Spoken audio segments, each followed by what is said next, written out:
KPM. Assalamualaikum dan salam sejahtera kepada semua calon-calon SPM 2021 yang sedang menonton di rumah sekarang. Apa khabar adik-adik? Seperti biasa, anda sedang menonton Sukses SPM 2021 Pecutan bersama saya Syamira Nazir, di mana pada hari ini Kak Mira akan temankan anda semua selama 1 jam. Dan untuk hari ini kita akan fokuskan bagi teknik menjawab mata pelajaran Prinsip Perakaunan Kertas 1. Ini merupakan sebuah mata pelajaran elektif dan untuk hari ini kita bawakan kepada anda seorang guru yang sangat berpengalaman dan luas ilmunya di dalam mata pelajaran ini. Siapakah beliau? Ayo kita saksikan Prof. The Guru.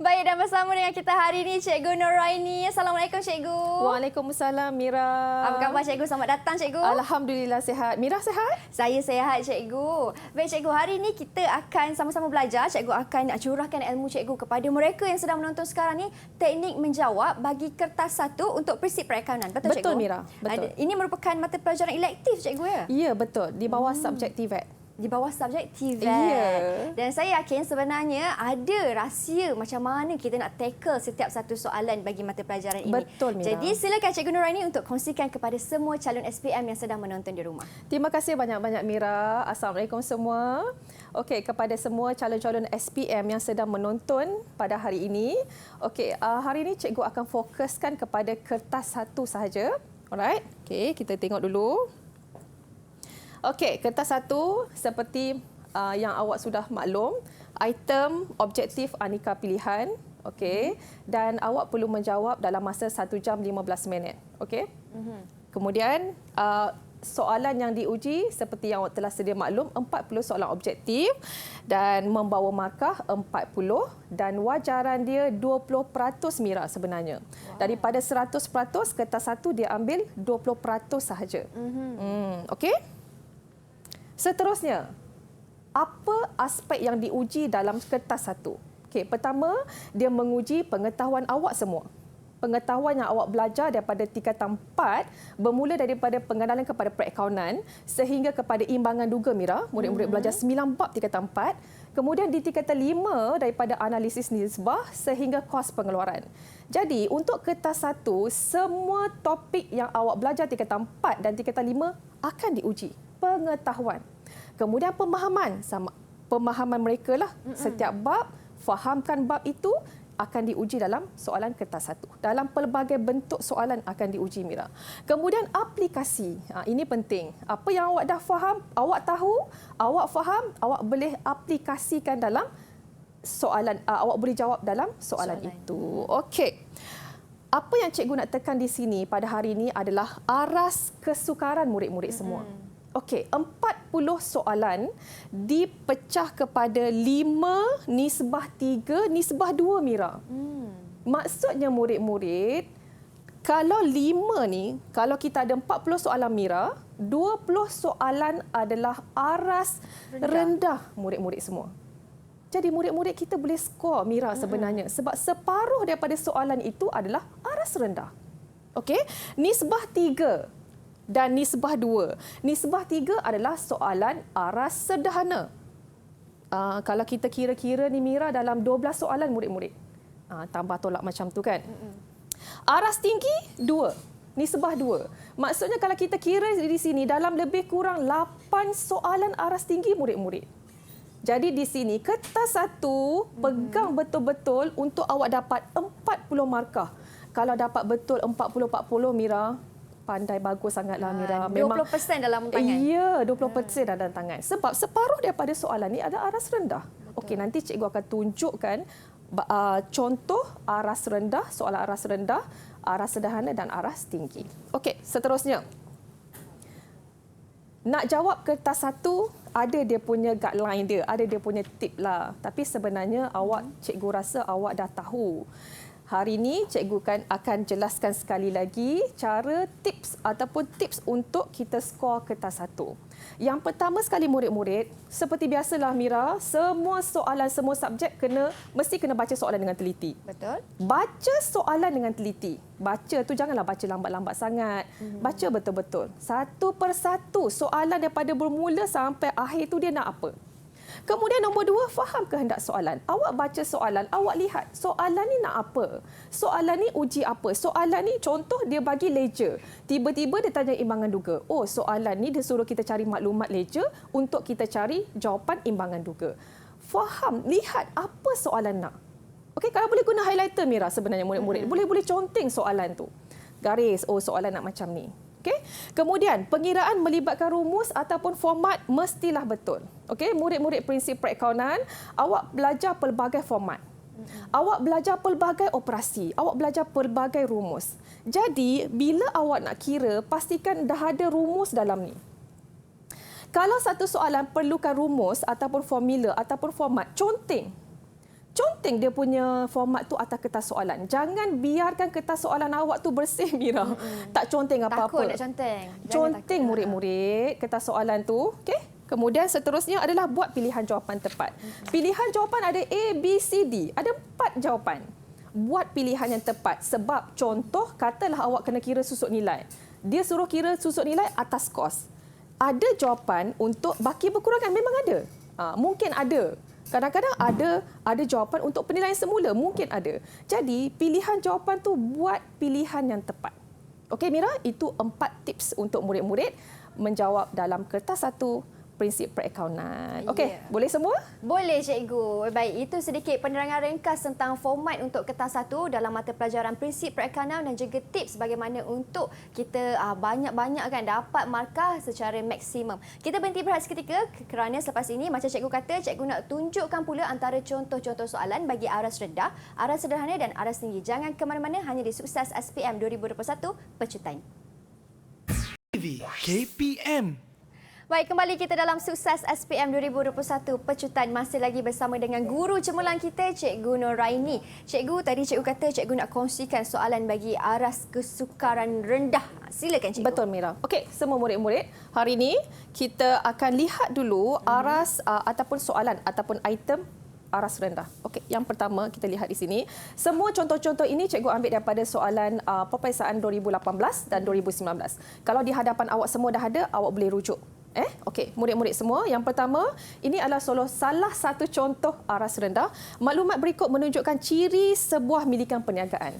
Pengetahuan murid-murid. Ini yang awak belajar di bab 1 tingkatan 4. Milikan tunggal, kita ada perkongsian, kita ada syarikat dan juga kita ada koperasi. Murid-murid prinsip perakaunan memang dah kena tahu. Dalam ni kena ada. Kalau belum, rujuk balik. Masih ada masa, Mira. Okey, ditubuhkan di bawah Akta Pendaftaran Perniagaan. Bila awak nampak Akta Pendaftaran Perniagaan ni 1956, dalam otak awak terus ingat ini adalah milikan tunggal. Okey, kalau perkongsian Akta 1961, kalau syarikat Akta Syarikat 1965, kalau koperasi 1993. So ada akta bab 1 itu pengetahuan murid-murid, Mira. Okey, kemudian liability tidak terhad. Liability tidak terhad awak kena tahulah milikan tunggal dan juga perkongsian. Jadi pilihan jawapan di sini dia tanya yang menepati ciri-ciri. Awak boleh lihat di situ. Kalau awak nampak, awak boleh dapat jawapan di sini. A adalah peramu media berhad. Itu adalah syarikat. Tak menepati jawapan. Okey, cikgu pergi kepada B. Salon Kecantikan Salina. Mira, kalau ada nama Salina, itu adalah milikan tunggal. Betul. Seorang. Kan? Okey. Mira pun boleh. Okey, kemudian syarikat bersama Senyang Berhad. Ini adalah syarikat Sendirian Berhad. Klinik pergigian Amir dan Amira, nampak? Amir dan Amira adalah perkongsian. Baca soalan dengan betul, fahami kehendak soalan, pilih jawapan yang tepat. Jawapan dia adalah D. Salon Kecantikan Salina. Salah confidentnya saya, cikgu. Salah. Pendaftaran perniagaan. Keyword dia kat situ, murid-murid. Pendaftaran perniagaan adalah untuk milikan tunggal. Okey, murid-murid semua boleh. Okey, ini salah satu contoh aras rendah. Kemudian, padanan. Pilih padanan fungsi jurnal khas, murid-murid. Bab 4, jurnal khas. Okey, jurnal khas kita ada 6. Jurnal jurnal khas kita ada 6. Kita ada jurnal belian, jurnal pulangan belian, jurnal jualan, jurnal pulangan jualan, jurnal penerimaan tunai, jurnal pembayaran tunai. Okey, ini asas awak kena tahu. Dia bagi jurnal, dia berikan jenis akaun yang terlibat. Jadi di sini awak kena baca satu persatu. Pertama, jurnal jualan merekod jualan barang niaga secara kredit. Merekod jualan barang niaga. Betul. Jurnal jualan kita rekod barang niaga secara kredit. Okey, kita baca lagi lah. Mana tahu awak macam, betul ke ni aku jawab A kan? Awak boleh pergi lagi pilihan B. Pulangan keluar. Jurnal pulangan keluar. Pulangan belian. Nama lain dia adalah pulangan belian. Merekod pulangan barang niaga daripada pembekal, kita rekod pulangan barang niaga kepada pembekal. B dah salah. Okey. Conteng kertas soalan awak tu. Kemudian pulangan masuk. Jurnal pulangan masuk adalah jurnal pulangan jualan. Okey. Merekod pulangan barang niaga kepada, nampak? Jurnal pulangan jualan ataupun jurnal pulangan masuk, kita rekod pulangan barang daripada pembeli ataupun pelanggan yang berhutang dengan kita. Jadi, B dengan C dah salah.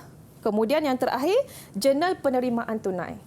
Merekod penerimaan barang niaga sahaja tak tepat tu. Penerimaan kita merekod semua penerimaan tunai. Kalau pembayaran kita rekod semua yang berkaitan dengan pembayaran tunai. Jadi barang niaga, dia spesifik barang niaga tu salah lah. Jadi jawapan di sini adalah B. Minta maaf, jawapan di sini adalah cikgu nampak B. Jawapan di sini adalah A. Terima kasih Mira. Jawapan di sini adalah A. Okey, buat pilihan yang tepat satu persatu. Kalau dah pangkah tu pangkah dah siap-siap senang. Okey, murid-murid semua, boleh? Sambil kita ulang kaji, sambil recall balik apa yang awak dah belajar. InsyaAllah awak boleh ingat. Kalau awak lupa, awak pergi rujuk balik. Baca balik. Okey? Seterusnya kita pergi kepada dia berikan jurnal berikut. Jurnal berikut. Dia tak cakap jurnal apa lagi. Daripada perniagaan TL Enterprise. Okey? Dia berikan tarikh 2018 Ogos 1. Nampak? Ogos 1. Kemudian keterangan di sini dia tulis aset dan modal pada tarikh ini. Mesti awak mesti pernah kita recall balik. Pernah buat record macam ni. Soalan dia tanya, apakah jenis urus niaga yang direkodkan dalam jurnal am? Ini adalah jurnal am. Okey, format dia ada debit, kredit. Format jurnal awak kena tahu. Sekarang dah kena tahu dah format sebab ada banyak format. Kemudian awak lihat di sini. Ini adalah catatan pada 1 Ogos. 1 Ogos merupakan catatan pembukaan. Masih ingat lagi awak buat kerja khusus? Masih ingat lagi awak rekod kitaran perakaunan dokumen?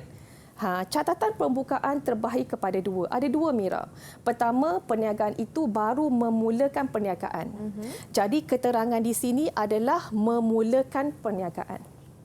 Yang kedua adalah meneruskan perniagaan. So keterangan di sini seperti inilah, aset dan modal pada tarikh ini. Itu je. Ini adalah catatan pembukaan. Semua catatan pembukaan kita akan masukkan dalam jurnal am. Kemudian baru awak masuk dalam buku tunai, awak masuk dalam ledger. Boleh semua? Boleh, cikgu. Okey, boleh Mira? Kita teruskan lagi Mira. Pilih padanan yang betul. Murid-murid semua, bila soalan, highlightkan. Betul. Ada soalan dia nak pilih padanan yang salah. Mungkin ada kan. Jadi, baca soalan dengan teliti, highlightkan apa soalan nak. So, kita lihat satu persatulah. Bila awak lihat di sini, dia punya pilihan jawapan, ada urus niaga, ada analisis pembayaran. Ini adalah buku tunai runcit. Awak dah nampak tak? Ini buku tunai runcit. Ya, buku tunai runcit dia ada analisis pembayaran yang menguji murid-murid. Dia bagi urus niaga, dia tanya analisis pembayaran apa? Di sini awak kena tahu. Pertama, baiki kenderaan. Baiki kenderaan, betul ke analisis pembayaran dia tambang? Tak tepat, salah. Okey, baiki kenderaan, analisis pembayaran tu kita masuk dalam belanja am ataupun belanja pejabat. Lagi, mengirim bungkusan. Betul ke analisis pembayaran dia alat tulis? Awak boleh conteng-conteng dekat sini. Mengirim bungkusan, kita tak masuk dalam alat tulis. Kita masuk dalam belanja pos. Pos punya. Analisis pembayaran pos. Okey. Kemudian membeli sampul surat. Pelbagai. Betul ke analisis pembayaran ni pelbagai? Murid-murid semua, analisis pembayaran pelbagai ni untuk yang belanja-belanja kecil yang jarang berlaku. Contoh, cikgu bagi contoh seperti pekerja dia nak pinjam duit. Contohnya pekerja nak pinjam RM50. Pekerja kedai awak mungkin dia tak ada duit, dia nak pinjam sekejap RM50 dalam bulan itu. Jadi kita gunakan tunai runcit bagi kepada pekerja. Jadi pelbagai ni untuk belanja yang kurang, yang jarang sangat berlaku lah. Jadi membeli sampul surat kita tak boleh masuk dalam pelbagai, kita masuk dalam pos. Kalau tak ada dalam pos, kita boleh masuk dalam alat tulis. Utamakan dulu pos. Kalau tak ada pos, kita boleh masuk dalam alat tulis. Alat tulis tak ada cikgu, kita boleh masuk dalam belanja pejabat. Kita lihat soalan tu dia berikan pos. Kalau dia beri pos, kita masuk dalam membeli sampul surat ini dalam pos lah, belanja pos. Lihat kepada soalan lah. Kemudian belanja minuman. Ya, belanja minuman kita masukkan dalam belanja am. Kadang-kadang analisis pembayaran belanja minuman tu dia dah letak siap-siap minuman. Kalau ada minuman, kita masuk dekat minuman Mira. Tapi soalan ni dia tak bagi minuman, dia bagi belanja am atau belanja pejabat, kita masukkan dalam belanja pejabat. Okey, murid-murid boleh semua. So, jadi awak analis kat sini. Jawapan dia adalah D, Mira. Boleh semua? Boleh, cikgu. Seterusnya, dokumen. Okey, dokumen. Awak buka balik buku teks, awak lihat satu persatu dokumen tu. Dokumen ni fungsi apa, fungsi apa, fungsi apa. Okey, pilih dokumen yang akan direkod dalam buku tunai runcit. Buku tunai runcit ni kita rekod belanja kecil-kecilan yang kerap berlaku. Setiap organisasi ada buku tunai runcit. Okey, awak rujuk balik untuk dapat info yang lebih. Okey, di sini dia beri pilihan jawapan A, B, C dan D. Satu persatu awak lihat. Okey, yang pertama memo. Awak lihat di sini memo. Memo pemilik membayar bil telefon peribadi dengan menggunakan wang perniagaan. Bayar bil telefon menggunakan wang perniagaan 250 tidak sesuai kita masukkan dalam buku tunai runcit sebab amount dia besar. Buku tunai runcit ni amount yang kecil-kecil, macam RM5, RM10. Jadi kita gunakan buku tunai. So A tu salah lah, tak tepat. Kemudian B, voucher pembayaran. Kita bayar gaji, tengok. Gaji tak sesuai kita masuk dalam buku tunai runcit. Amount dia nampak Mira, RM900. Jadi kita masuk dalam buku tunai. Jadi B jawapan dia tak tepat juga. Kita lihat satu lagi C. C kita beli barang niaga. Murid-murid beli barang niaga, beli aset, bayar belanja operasi perniagaan tak sesuai masuk dalam buku tunai runcit Mira sebenarnya. Sesuai masuk dalam buku tunai. Okey?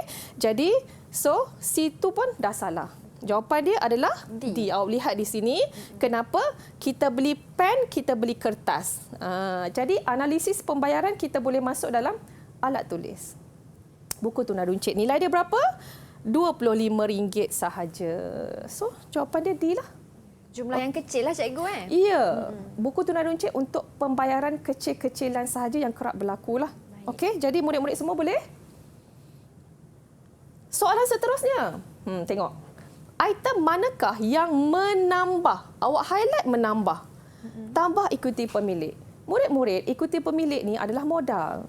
Apa yang menambahkan ikuti pemilik? Lihat pilihan jawapan di sini. Masih ingat lagi modal awal? Cikgu buat ni modal awal tambah sama-sama dengan cikgu. Tambah untung bersih tolak bilan. Kita akan dapat modal akhir. Sekiranya perniagaan tu rugi, kita tolaklah. Okey. Di sini, apakah item yang mengurangkan? Awak lihat di sini. Belanja. Belanja mengurangkan modal. Sebab bila kita nak dapat untung bersih, hasil tolak belanja. Belanja mengurangkan modal. Okey, soalan dia nak menambahkan modal. Ambilan adalah catatan kontra kepada modal. Jadi, ambilan mengurangkan modal perniagaan. Tak tepatlah. Rugi bersih memang mengurangkan modal. Jawapan dia adalah ya, modal tambahan. Modal tambahan menambahkan modal. Okey? So, jawapan dia adalah D. Boleh semua? Boleh, cikgu. Okey, kita recall balik semua. Apakah butiran yang akan menyebabkan penambahan kos? Penambahan kos belian. Butiran yang menambahkan kos belian. Murid-murid, ini lebih kepada format akaun perdagangan dan untung rugi. Bagaimana awak dah dapat kos belian? Belian, tolak pulangan belian, awak akan dapat belian bersih. Selepas belian bersih, kita ada 4 kos yang akan menyebabkan kos belian bertambah. Apa murid-murid semua? Ya, insurans atas belian, angkutan masuk, duti atas belian dan juga upah atas belian. 4 kos ni akan menambahkan kos belian. Jadi, pilihan jawapan di sini dia berikan angkutan masuk tak tepat. Angkutan masuk adalah belanja. Kita masuk dalam belanja operasi perniagaan. Angkutan keluar, minta maaf, angkutan masuk, minta maaf saya nampak angkutan keluar. Angkutan masuk menambahkan kos belian. Betul. Angkutan keluar adalah belanja. Kita tak masuk dalam kos belian, Mira. Angkutan masuk, kita masuk dalam kos belian. Angkutan keluar, kita letak dalam belanja. Okey, murid-murid. Lagi, duti atas belian. Ya, duti atas belian menambahkan kos belian. Okey, kita lihat kat sini pilihan jawapan dia 1, 3 Roman, insurans. Kalau dia tulis insurans atas belian, ya, dia menambahkan kos belian. Sekarang dia hanya tulis insurans. Itu adalah belanja operasi perniagaan. Tak masuk dalam kos belian. Boleh semua murid-murid? Boleh, jadi jawapan cikgu. dia adalah 1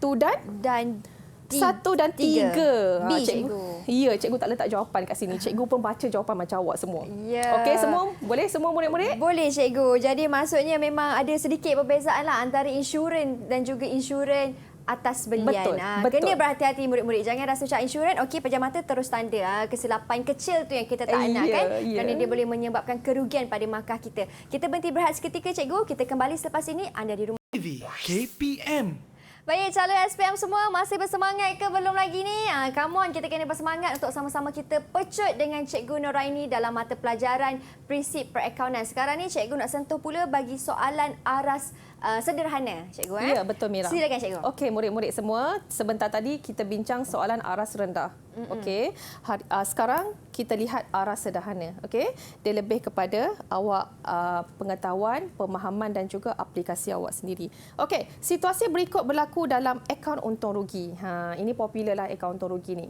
Tapi diberikan hint, belanja lebih daripada hasil. Murid-murid semua. Jadi soalan, kesan situasi tersebut akan menyebabkan perniagaan memperoleh. Lihat pilihan jawapan. Rugi kasar, untung bersih, rugi bersih. Yang ni awak memang kena tahulah. Okey? Jadi bila belanja melebihi hasil, Mira, Mira rasa macam mana? Belanja melebihi hasil, untung ke rugi, Mira? Itu memang sah-sah rugi tu, Cikgu. Ya, sah-sah rugi. Jadi pilihan jawapan di sini, awak jangan ambil kasar. Sebab akaun untung rugi, dia untuk mencari rugi ataupun untung bersih. Jadi, bila melebihi hasil, rugi bersih. Baik. Awak boleh dapat cepatlah. Boleh dapat jawapan kat sini cepatlah. Sebab kalau awak dah nampak, awak faham, awak boleh jawab dengan mudah soalan ni. Okey, seterusnya. Maklumat berikut menerangkan tentang sistem dalam perakaunan. Buku X merekod semua jenis urus niaga perniagaan secara tepat dan bersistematik menggunakan sistem Y. Kita rekod dalam akaun menggunakan sistem catatan bergu, murid. Tak ada sistem lain dah. Debit apa, kredit apa. Jadi Y ni adalah sistem catatan bergu. Awak lihat pilihan jawapan. Apakah X dan Y? Lihat kehendak soalan nak apa.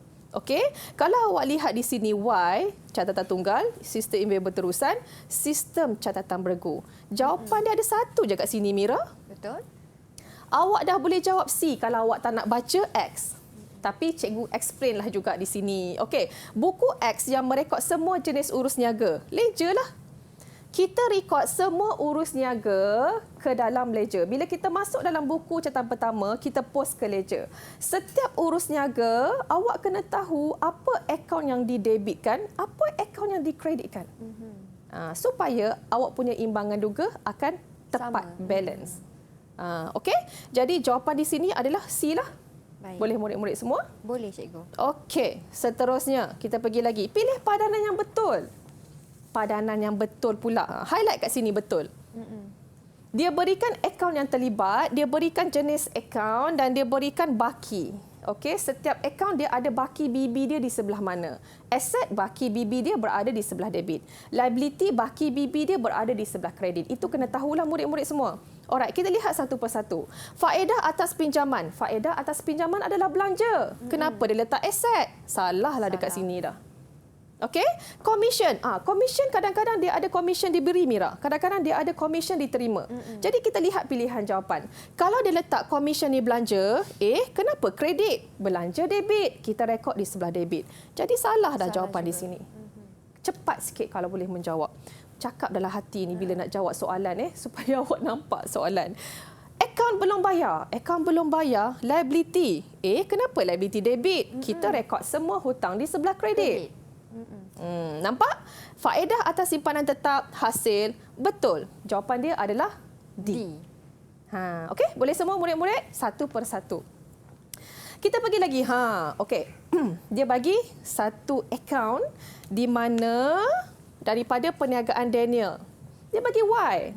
Dalam hati cakap, mesti nak suruh kita cari Y ni. Ya.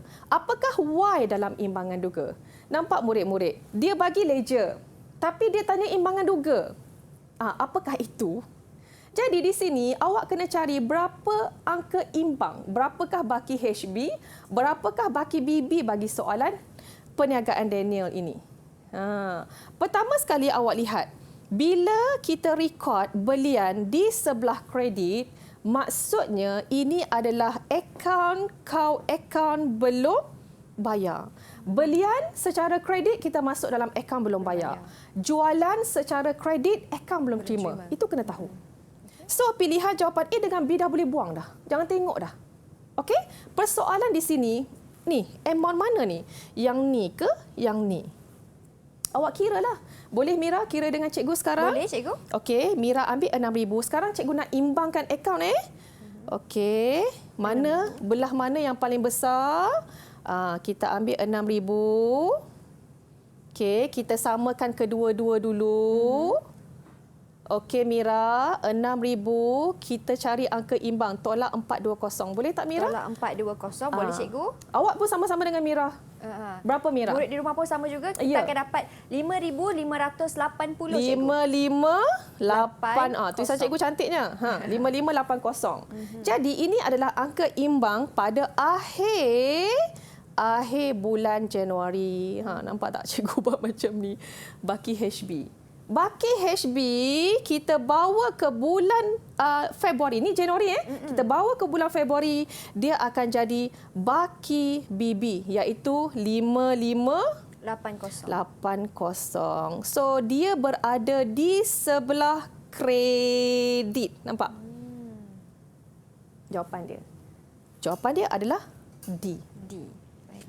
Cepat dengan pantas awak boleh kira. Faham soalan tu nak apa? Boleh? Okey semua? Senang kalkulator yang mudah kan Mira kan? Dah dapat jawapan D.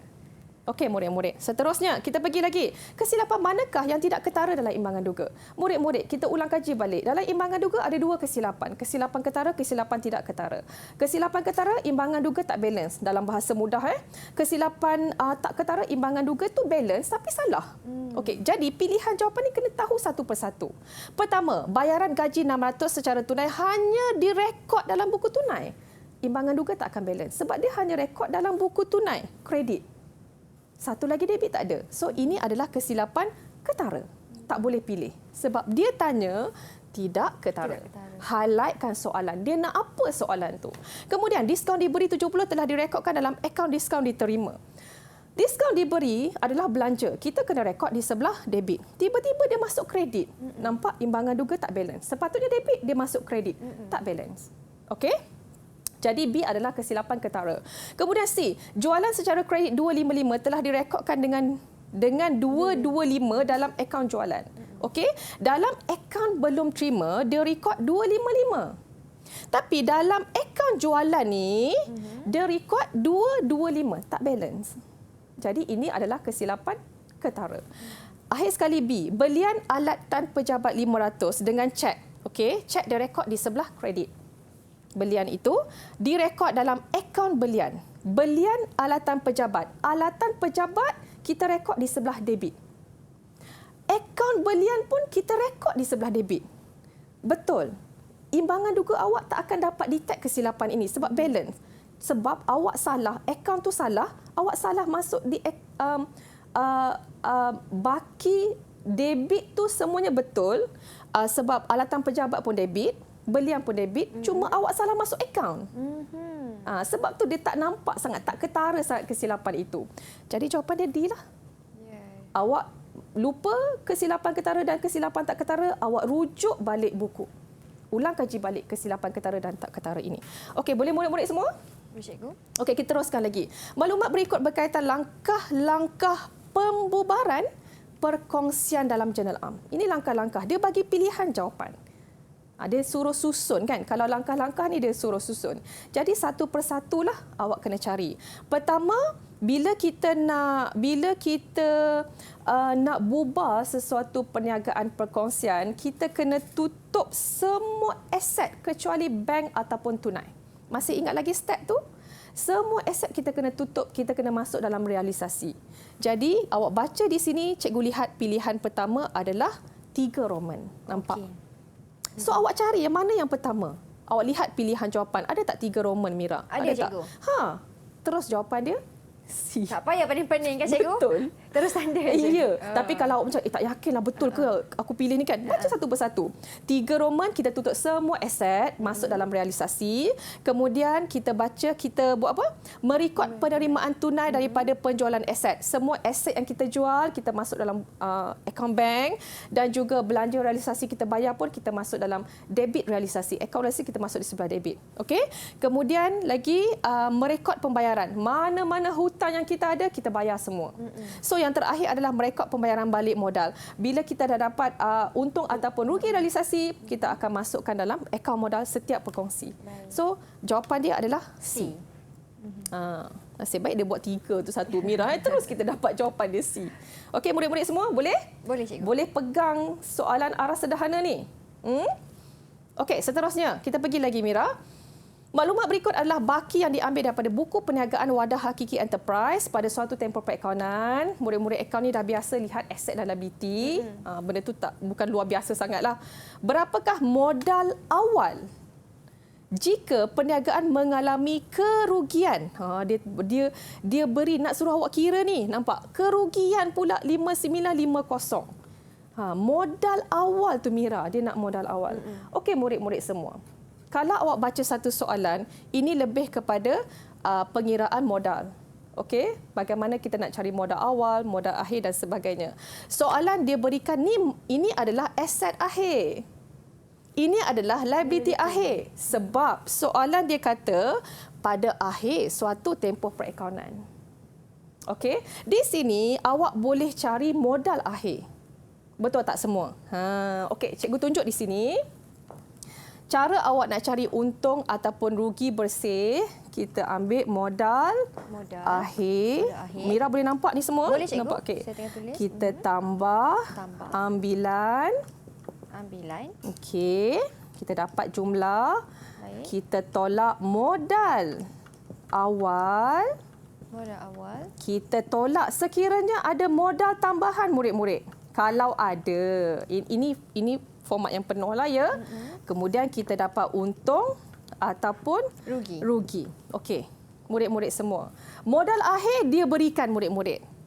Ni, bagaimana nak cari modal akhir? Aset akhir tolak liability akhir.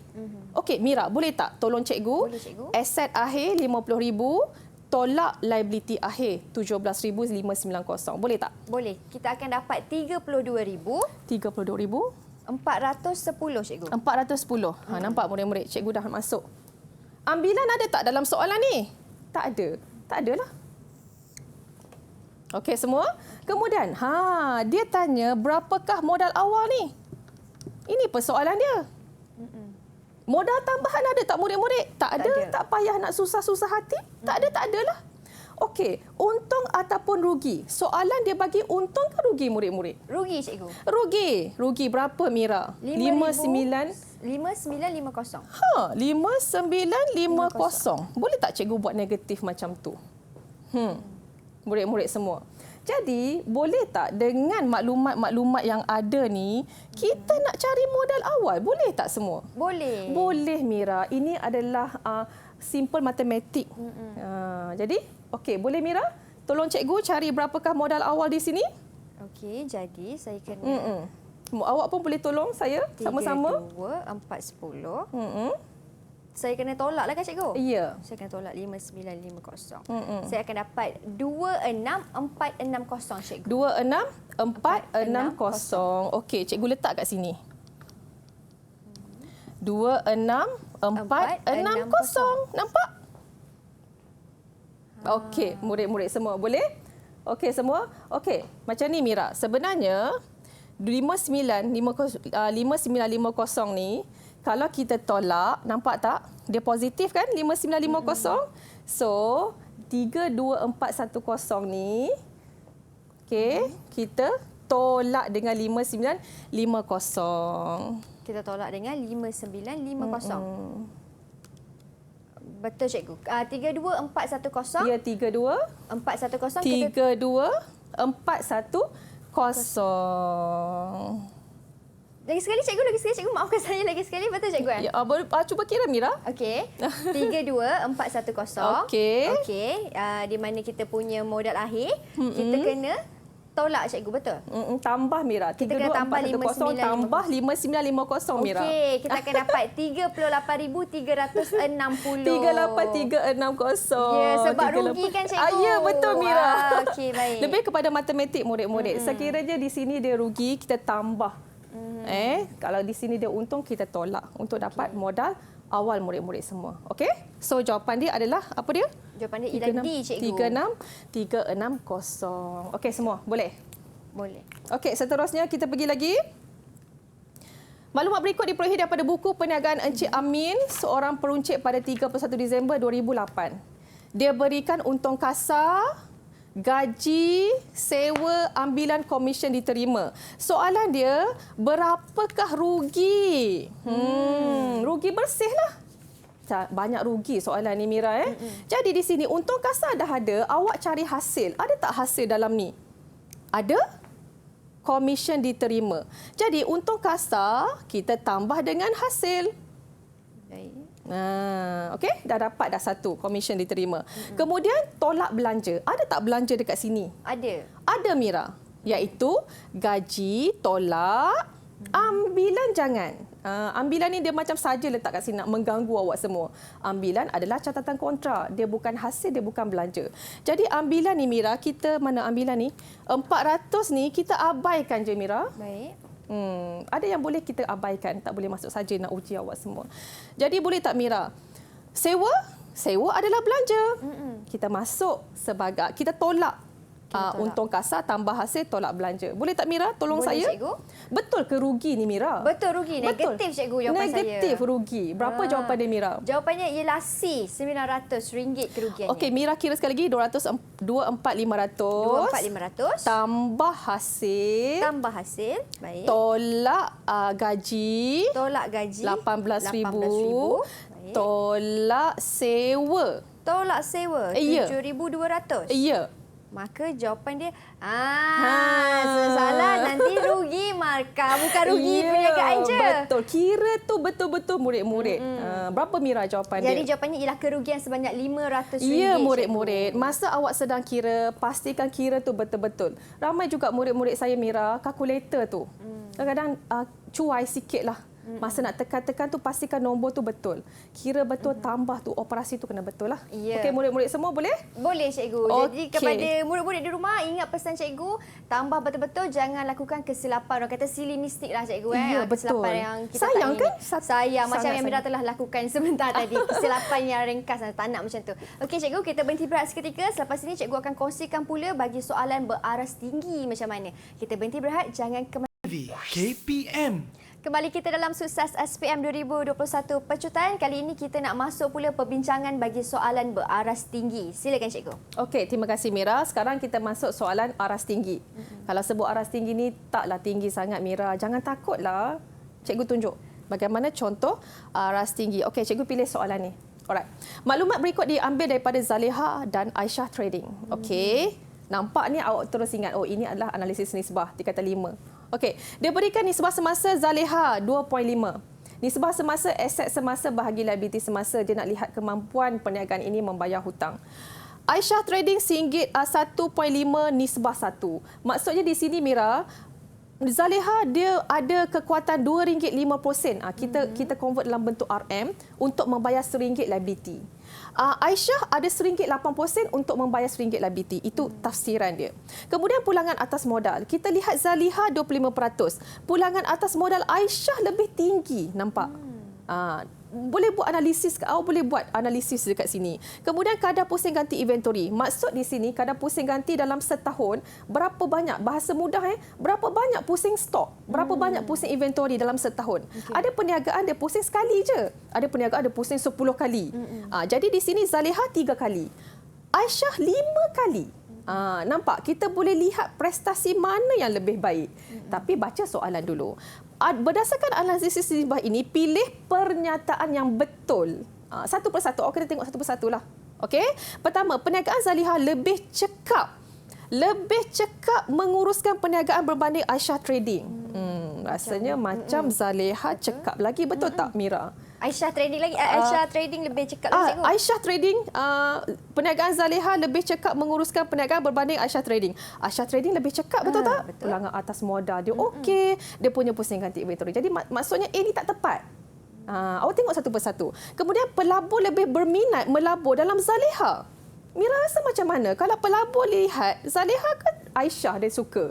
Mestilah Aisyah, cikgu. Aisyah pulangan atas modal dia tinggi. Jadi B tu tak tepat. Okey, bukan salah tapi tak tepat. Okey, kemudian Aisyah Trading tidak mampu membayar hutang jangka masa pendek. Aisyah Trading mampu, dia ada RM1.80 untuk membayar RM1 liability. Dia mampu, dia masih mampu untuk membayar. Bukan tak mampu, cuma kurang daripada Zaleha. Itu je.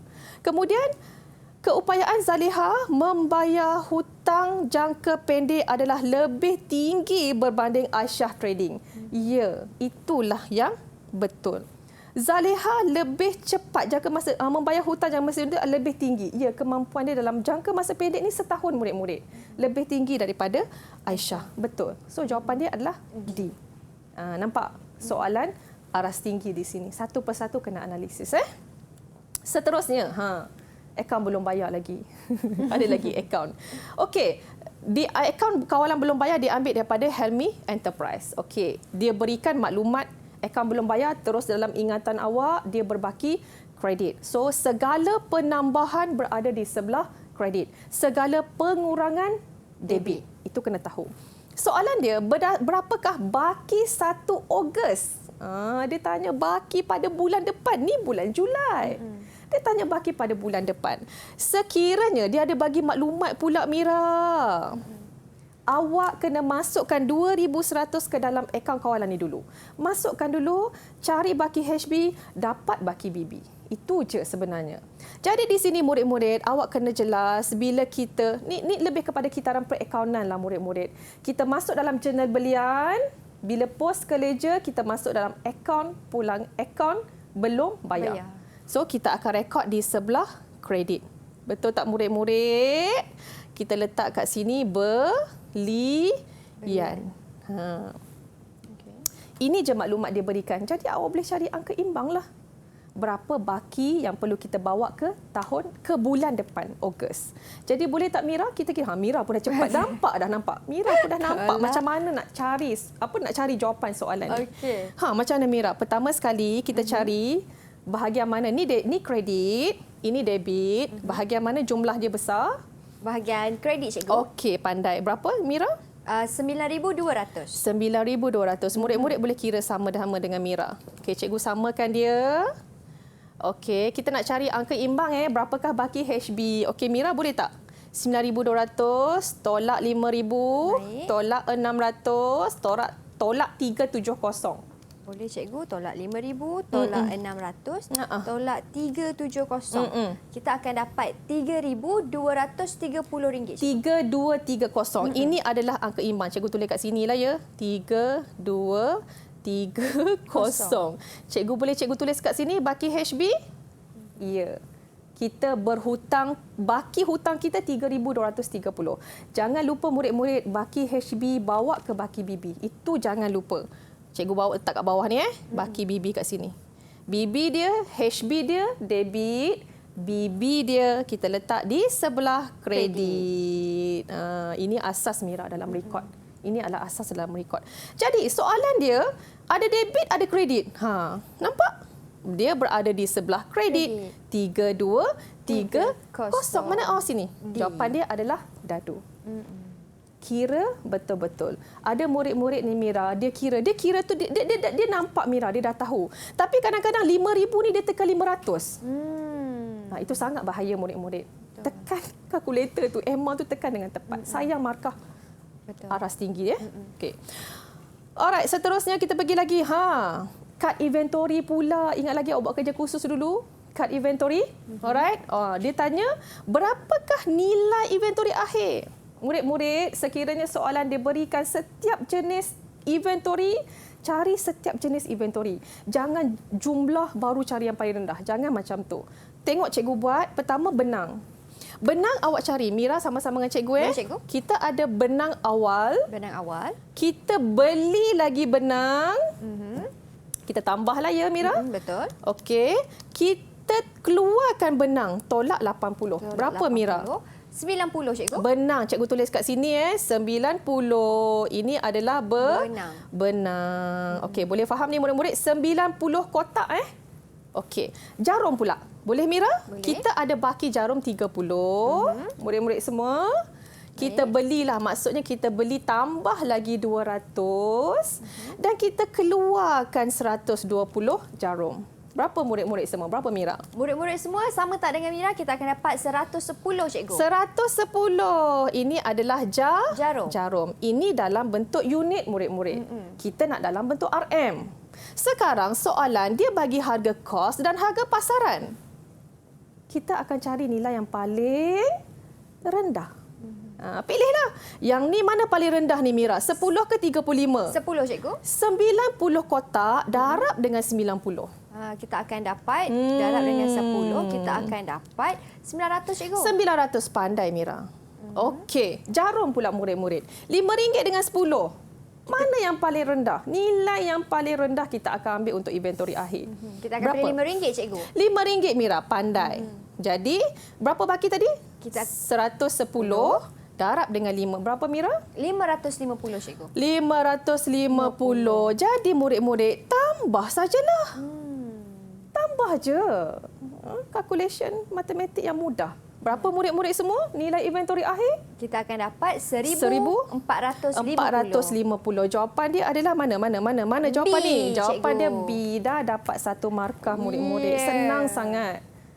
Okey, boleh semua? Boleh cikgu. Baca Sangat soalan dengan teliti. mudah dan senang. Okey cikgu, sedikit tips akhir dari cikgu kepada semua calon SPM yang di rumah. Kepada semua calon SPM 2021, kertas 1 pada 17 Mac 2022. Hari ini 1 Mac Mira? 1 Mac, kita ada 16 hari lagi. Esok pun awak dah mula kertas bahasa Melayu mungkin bahasa Melayu. Jadi tips untuk kertas 1 ni sebenarnya awak boleh skor banyak. Awak boleh dapat markah yang banyak sebab soalan aras rendah tu memang separuh daripada soalan Mira. Betul. Selebihnya tadi cikgu tunjuk aras sederhana macam mana. Mudah kan? Aras tinggi pun macam mana. Mudah. Jadi awak tune otak awak tu, awak anggap soalan ni memang mudah. Mudah untuk kita skor. Dapatkan markah yang tinggi. Ingat tips yang cikgu sebut tadi pada awal rancangan tadi.